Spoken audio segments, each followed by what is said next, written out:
তোমরা যখন একজন নারীকে আপনজন বানাবে, তোমরা যখন একজন নারীকে বিবাহিত করবে, তোমরা যখন একজন নারীকে নিজ বানাবে, ওই নারীটাকে নিজ বানাবের সময়, ওই মেয়েটাকে আপন বানাবের সময়, ওই মেয়েটাকে নিকাহ করার সময়, ওই মেয়েটাকে বিবাহিত করার সময় তার যথেষ্ট মূল্য দাও। কত দাও? যথেষ্ট। যথেষ্টর মানে কি? ৫,৫০০। যথেষ্টর মানে কি? ৪,৫০০। যথেষ্টর মানে কি? ৩২,০০০।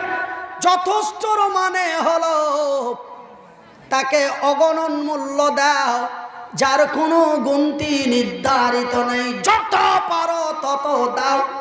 কেন? একজন নারীর মূল্য যদি তুমি ১০ কোটি টাকা দিয়ে দাও, সামান্য পুলিশ স্টেশন থেকে নিয়ে সুপ্রিম কোর্ট পর্যন্ত যদি কম্পিলন করো, কোনোই কম্পিলন হবে না। তাদের এতই অমূল্য দিয়েছে। একবার জোরে বলি নারে তাকবীর।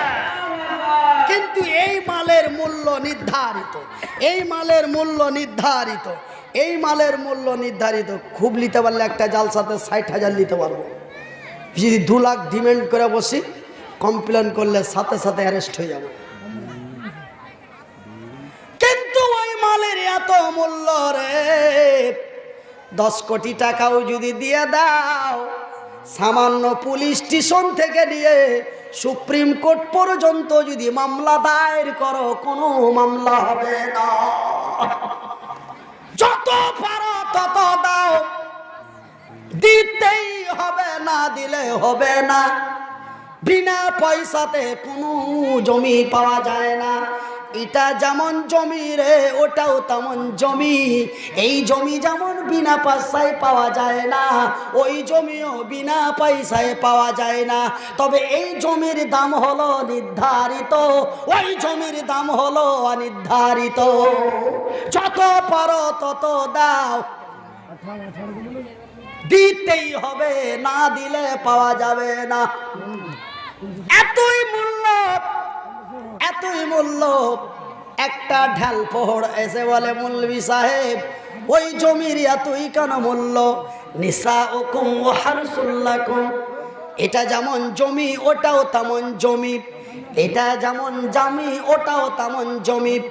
বন্ধুরে, এক আধ পাগলা এসে প্রশ্ন করে বলে, মনিরুদ্দিন ভাই, আপনারা যতই বড় বক্তা হন, কথা বলার ঢং না।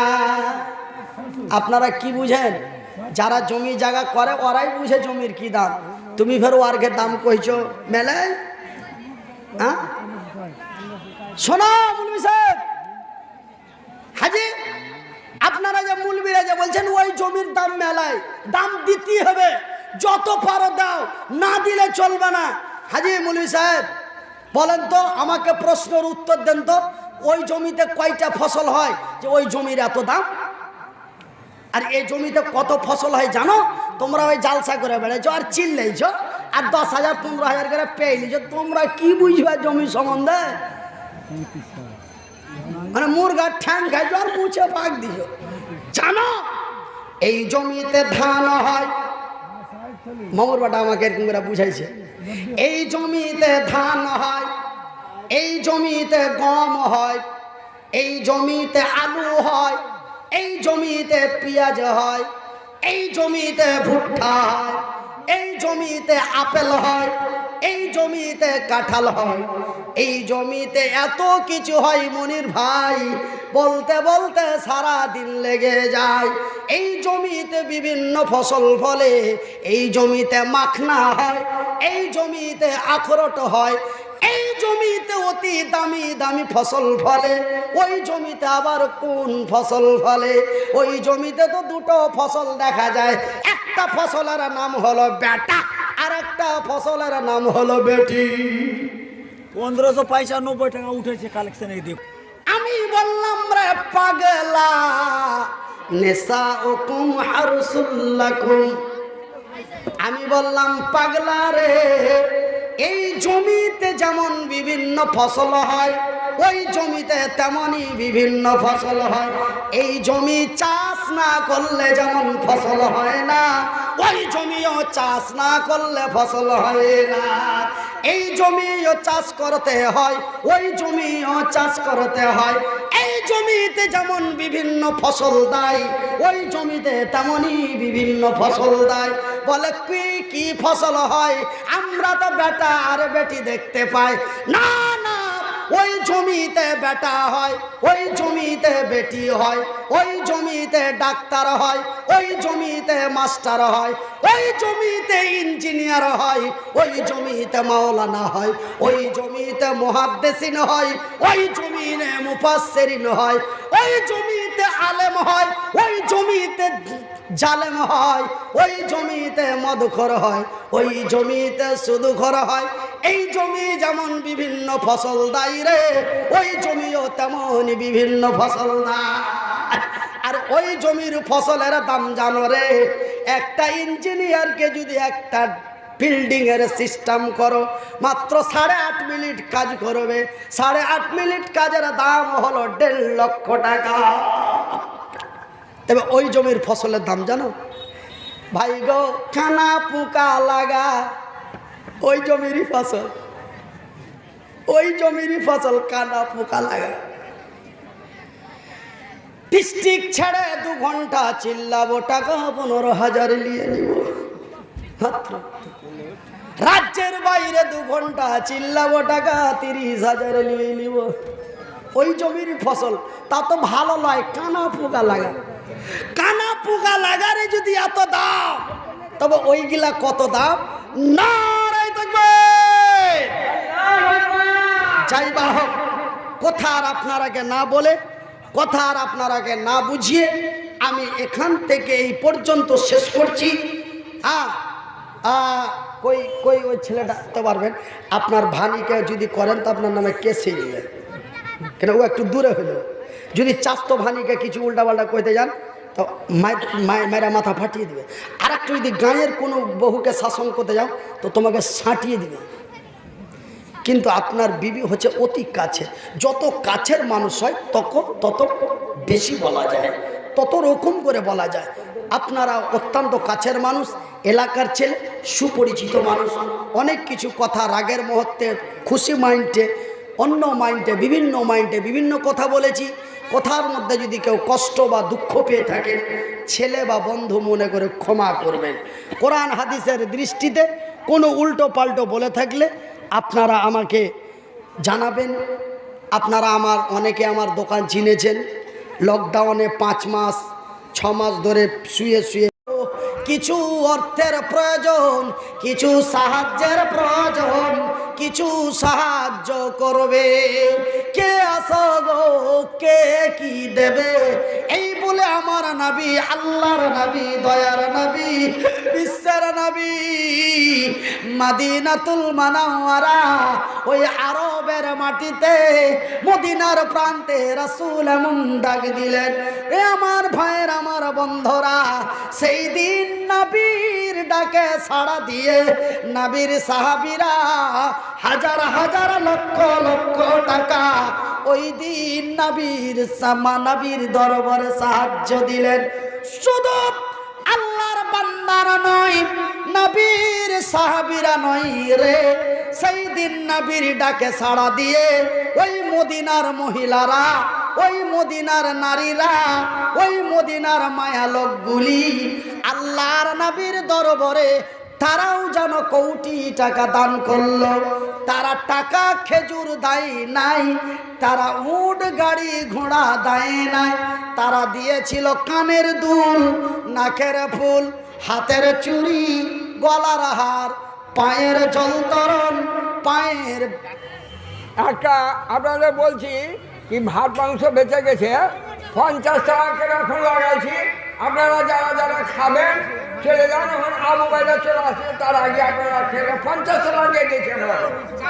যা তো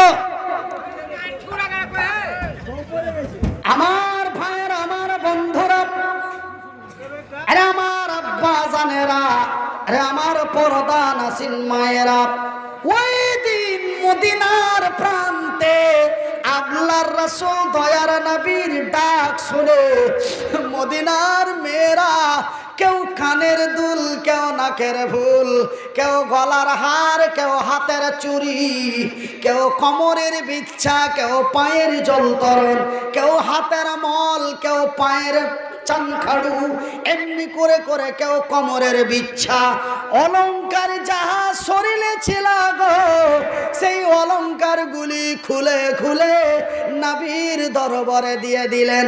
ভাইজান, বন্ধুরে আমার, আব্বা জানেরা, রাসূল ওই মদিনার মেয়েরা অলংকার গুলি যেন খুলে দেয় নাই, ওই মদিনার মেয়েরা যেন অলংকার গুলি খুলে দেয় নাই।